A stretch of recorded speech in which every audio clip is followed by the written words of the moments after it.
12 ounces, Ice V60 recipe. 12-ounce cup ice P60 recipe. So yung ice natin 160. 23 master yung coffee ground beans natin. Colombi yung gamit ko dito, no. So first procedure ko master, gumawa ako ng hole.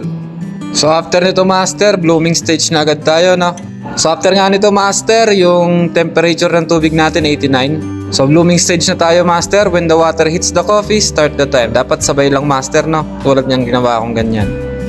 So blooming stage, syempre nagre-release ng gas, unwanted flavor at nagpo-control din siya master ng acidity level ng kape natin, no. So after 30 to 36 seconds master, second pour na tayo, no. So dahan-dahan lang tayo master din ang buhos ng tubig, no. Pasensya na kayo, may hawak akong camera dito eh.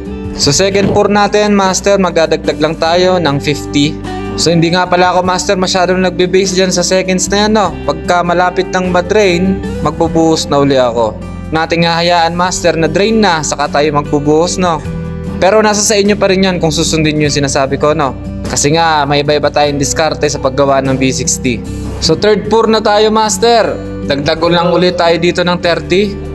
So sa bawat buhos nga natin master, meron tayong kinokontrol dito, no. Yung acidity, kinokontrol natin yung sweetness, at kinokontrol natin yung strength master ng kape natin. Ang ibig sabihin master ng strength is kung gaano kadami yung kape na ilalagay mo sa tubig.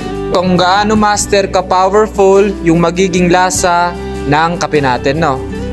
So 160 master yung total ng tubig natin. Sa last part nga master, hinalo ko, no, para lang maging even yung flow, no. So tapos na to master. So sana nagustuhan nyo. Yan pala master yung tinatawag na coffee bed.